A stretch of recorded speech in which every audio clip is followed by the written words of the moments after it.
This is Aldous Huxley, a man haunted by a vision of hell on earth. A searing social critic, Mr. Huxley, 27 years ago, wrote Brave New World, a novel that predicted that someday the entire world would live under a frightful dictatorship. Today, Mr. Huxley says that his fictional world of horror is probably just around the corner for all of us. We'll find out why in a moment. The Mike Wallace Interview, presented by the American Broadcasting Company in association with the Fund for the Republic, brings you a special television series discussing the problems of survival and freedom in America. Good evening. I'm Mike Wallace. Tonight's guest, Aldous Huxley, is a man of letters, as disturbing as he is distinguished. Born in England, now a resident of California, Mr. Huxley has written some of the most electric novels and social criticism of this century. He's just finished a series of essays called Enemies of Freedom, in which he outlines and defines some of the threats to our freedom in the United States. And Mr. Huxley, right off the bat, let me ask you this. As you see it, who and what are the enemies of freedom here in the United States? Well, I don't think you can say who in the United States. I don't think there are any sinister persons deliberately trying to rob people of their freedom. But I do think, first of all, that there are a number of impersonal forces which are pushing in the direction of less and less freedom. And I also think that there are a number of technological devices which anybody who wishes to use can use to accelerate this process of going away from freedom, of imposing control. Well, what are these forces and these devices, Mr. Huxley? I should say that there are two main impersonal forces. The first of them is not exceedingly important in the United States at the present time, though very important in other countries. This is the force which in general terms can be called overpopulation, the mounting pressure of population pressing upon existing resources. This, of course, is an extraordinary thing. Something is happening which has never happened in the world's history before. I mean, let's just take a simple fact that between the time of the birth of Christ and the landing of the Mayflower, the population of the Earth doubled. It rose from 250 million to probably 500 million. Today, the population of the Earth is rising at such a rate that it will double in half a century. Well, why should overpopulation work to diminish our freedoms? Well, in a number of ways. I mean, the experts in the field, like Harrison Brown, for example, pointed out that in the underdeveloped countries, actually the standard of living is at present falling, that people have less to eat and less goods per capita than they had 50 years ago. And as the position of these countries, the economic position, becomes more and more precarious, obviously the central government has to take over more and more responsibility for keeping the ship of state on an even keel. And then, of course, you're likely to get social unrest under such conditions, with again an intervention of the central government. So that I think one sees here a pattern which seems to be pushing very strongly towards a totalitarian regime. And unfortunately, as in all these underdeveloped countries, the only highly organized political party is the Communist Party, it looks rather as though they will be the heirs to this unfortunate process, that they will step into the position of power. Well, then, ironically enough, one of the greatest forces against communism in the world, the Catholic Church, according to your thesis, would seem to be pushing us directly into the hands of the communists because they are against birth control. Well, I think this strange paradox probably is true. There is it's an extraordinary situation, actually. I mean, one has to look at it, of course, from a biological point of view.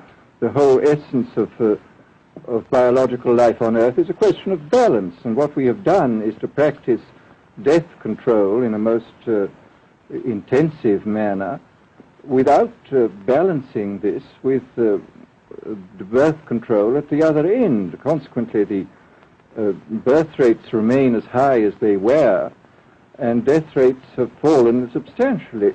All right, then. So much for the time being, anyway, for overpopulation.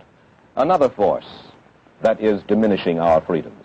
Well, another force which I think is very strongly operative in this country is the force of what may be called over-organization. As technology becomes more and more complicated, it becomes necessary to have more and more elaborate organizations, more hierarchical organizations. And incidentally, the advance of technology has been accompanied by an advance in the science of organization. It's now possible to make organizations on a larger scale than was ever possible before. And so that you have more and more people living their lives out as subordinates in these hierarchical systems controlled by bureaucracies, either the bureaucracies of big business or the bureaucracies of big government. Now, the devices that you were talking about, are there specific devices or methods of communication which diminish our freedoms in addition to overpopulation and over-organization?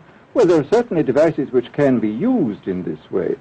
I mean, let us take, after all, a piece of very recent and very painful history is the propaganda used by Hitler, which was incredibly effective. I mean, what were Hitler's methods? Hitler used terror on the one kind, brute force on the one hand, but he also used a very efficient form of propaganda, which he was using every modern device at that time. He didn't have TV, but he had the radio, which he used to the fullest extent, and was able to impose his will on an immense mass of people. I mean, the Germans were a highly educated people.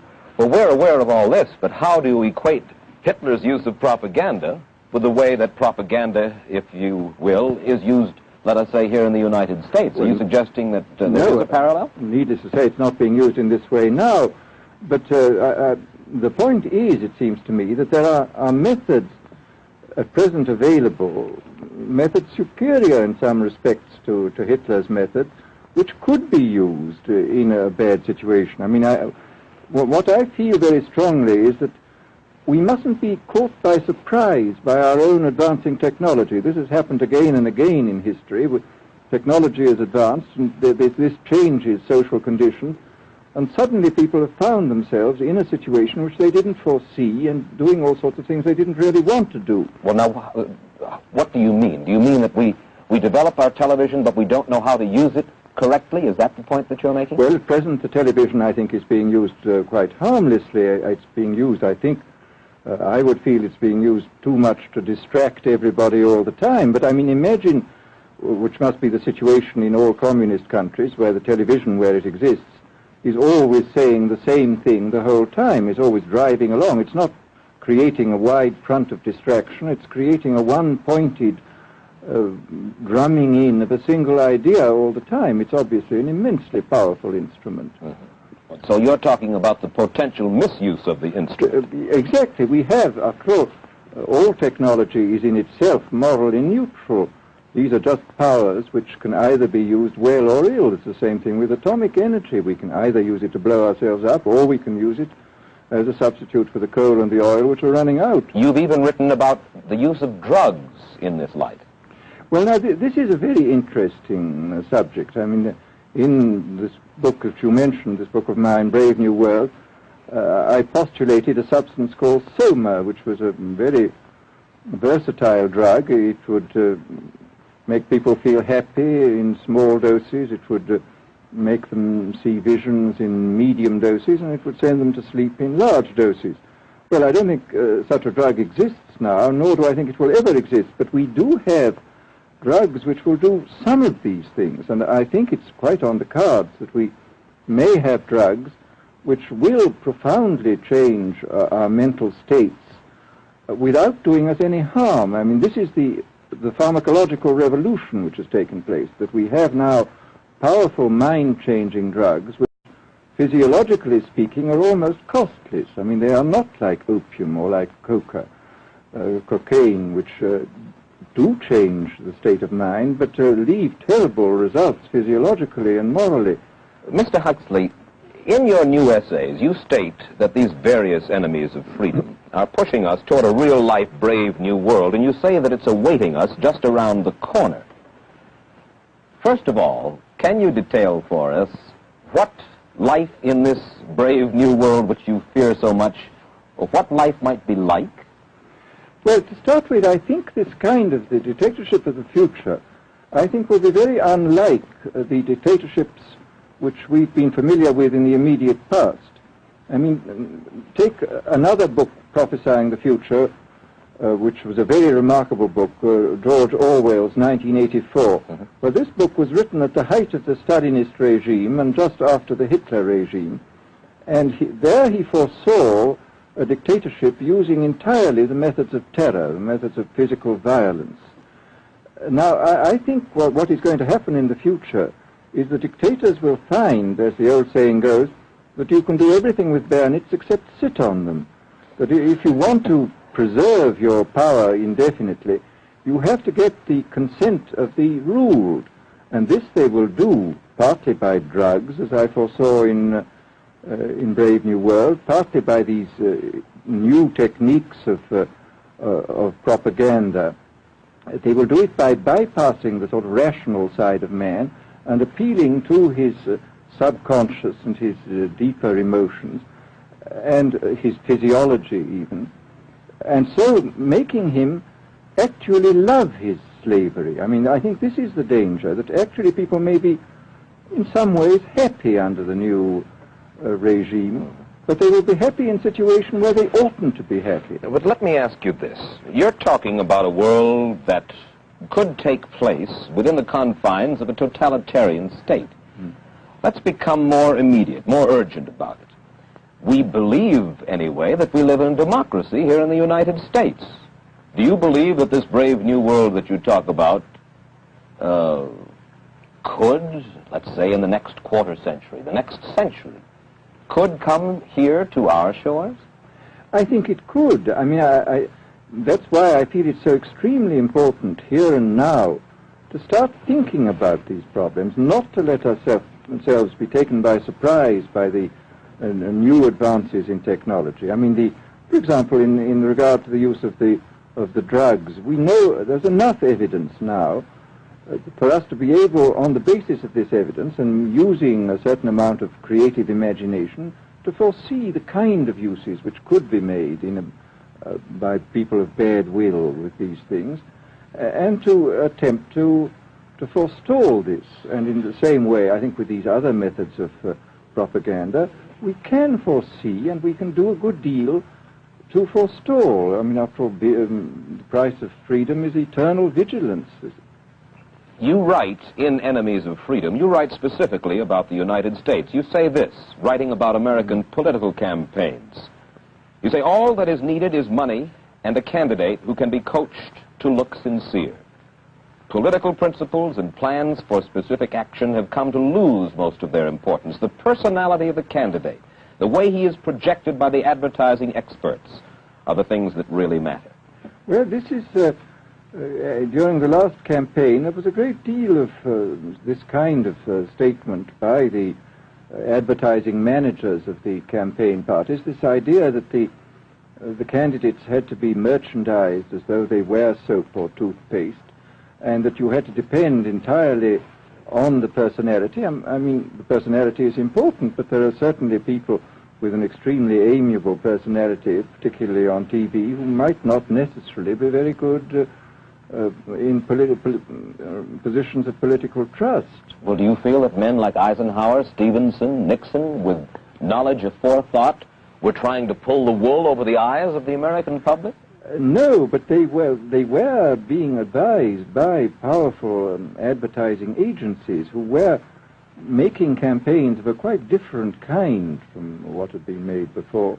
And I think we shall see probably all kinds of new devices coming into the picture. I mean, for example, this thing which got a good deal of publicity last autumn, subliminal projection. I mean, as it stands, this thing, I think, is of no menace to us at the moment. But I was talking the other day to one of the people who has done most experimental work in the psychological laboratory with this, who was saying precisely this, that it is not at the moment a danger, but once you've established a principle that something works, you can be absolutely sure that the technology of it is going to improve steadily. And I mean, his view of the subject was that, well, maybe they will use it to some extent in the 1960 campaign, but they will probably use it a good deal and much more effectively in the 1964 campaign, because this is the kind of rate at which technology advances. And we'll be persuaded to vote for a candidate that we do not know that we are being persuaded to vote for. Exactly. I mean, this is the rather alarming feature, that you're being persuaded below the level of choice and reason. In regard to advertising, which you mentioned just a little ago, in your writing, particularly in Enemies of Freedom, you attack Madison Avenue, which controls most of our television and radio advertising, newspaper advertising, and so forth. Why do you consistently attack the advertising agency? Well, no, I think that advertisement plays a very necessary role, but the danger, it seems to me, in a democracy is this. I mean, what does a democracy depend on? A democracy depends on the individual voter making an intelligent and rational choice for what he regards as his enlightened self-interest in any given circumstance. But what these people are doing, I mean, what both for their particular purposes for selling goods and the dictatorial propagandists are doing, is to try to bypass the rational side of man and to appeal directly to these unconscious forces below the surface, so that you are in a way making nonsense of the whole democratic procedure, which is based on conscious choice on rational grounds. Of course, well, maybe you have just answered this next question, because in your essay you write about television commercials, not just political commercials, but television commercials as such, and how, as you put it, today's children walk around singing beer commercials and toothpaste commercials, and then you link this phenomenon in some way with the dangers of a dictatorship. Now, could you spell out the connection, or how do you feel that you have done so sufficiently? Well, I mean, here, this whole question of children, I think, is a terribly important one, because children are quite clearly much more suggestible than the average grown-up. And again, suppose that for one reason or another all the propaganda was in the hands of one or very few agencies, you would have an extraordinarily powerful force playing on these children, who after all are going to grow up and be adults quite soon. I do think that this is not an immediate threat, but it remains a possible threat. And you said something to the effect in your essay that the children of Europe used to be called cannon fodder, and here in the United States they are television and radio fodder. Well, after all, you can read in the trade journals the most lyrical accounts of how necessary it is to get hold of the children, because then they will be loyal brand buyers later on. Mm-hmm. But, I mean, again, you just translate this into political terms. The dictator says they will be loyal ideology buyers when they're grown up. We hear so much about brainwashing as used by the communists. Do you see any brainwashing other than that which we've just been talking about that is used here in the United States? Other forms of brainwashing? Not in the form that has been used in China and in Russia, because this is essentially the application of propaganda methods, the most violent kind, to individuals. It's not a shotgun method like the advertising method. It's a way of getting hold of the person and playing both on his physiology and his psychology till he really breaks down, and then you can implant a new idea in his head. I mean, the descriptions of the methods are really blood-curdling when you read them, and not only the methods applied to political prisoners, but the methods applied, for example, to the training of the young communist administrators and missionaries. They receive an incredibly tough kind of training, which causes about 25% of them to break down or commit suicide, but produces 75% of completely one-pointed fanatics. The question, of course, that keeps coming back to my mind is this. Obviously, politics in themselves are not evil. Television is not in itself evil. Atomic energy is not evil. And yet you seem to fear that it will be used in an evil way. Why is it that the right people will not, in your estimation, use them? Why is it that the wrong people will use these various devices and for the wrong motives? Well, I think one of the reasons is that these are all instruments for obtaining power, and obviously the passion for power is one of the most moving passions that exist in man, and after all, all democracies are based on the proposition that power is very dangerous and that it's extremely important not to let any one man or any one small group have too much power for too long a time. After all, what are the British and American constitutions except devices for limiting power? And all these new devices are extremely efficient instruments for the imposition of power by small groups over larger masses.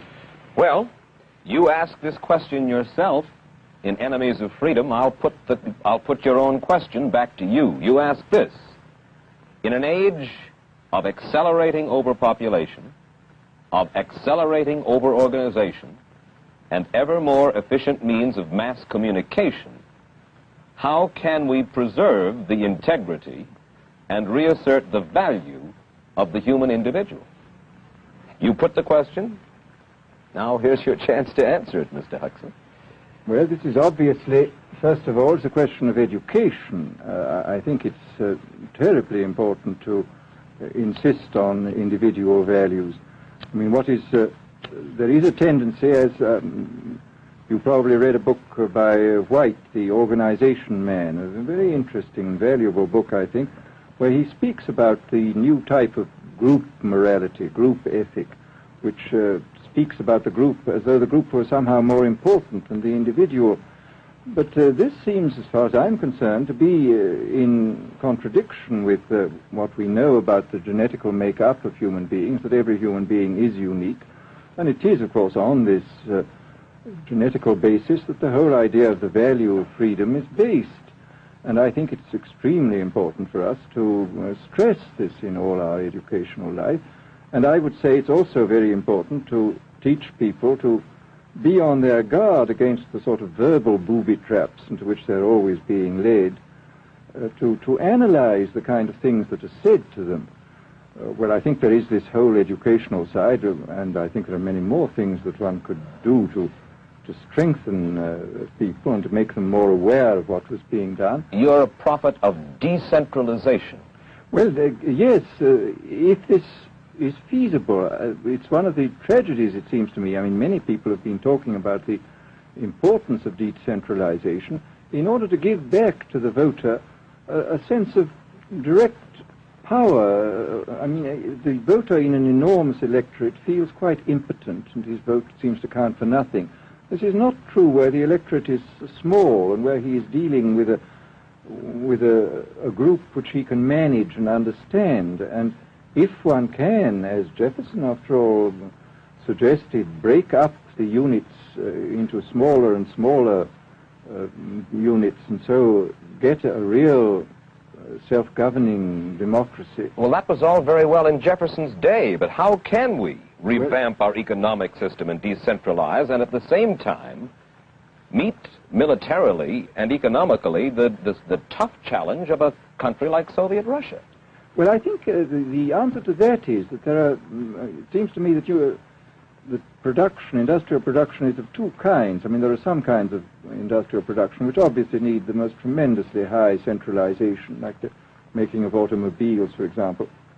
But there are many other kinds where you could decentralize quite easily and probably quite economically, and that you would then have this kind of decentralized life. After all, you begin to see it now if you travel through the South, this decentralized textile industry which is springing up there. Mr. Huxley, let me ask you this, quite seriously. Is freedom necessary? As far as I'm concerned, it is, yes. Why? Is it necessary for a productive society? Yes, I should say it is. I mean, a genuinely productive society. I mean, I think you could produce plenty of goods without much freedom, but I think the whole sort of creative life of man is ultimately impossible without a considerable measure of individual freedom, that initiative, creation, all these things which we value, and I think value properly, are impossible without a large measure of freedom. Well, Mr. Huxley, take a look again at the country which is in the stance of our opponent anyway it would seem to be there, Soviet Russia. It is strong and getting stronger economically, militarily. At the same time, it's developing its art forms pretty well. It seems not unnecessarily to squelch the creative urge among its people, and yet it is not a free society.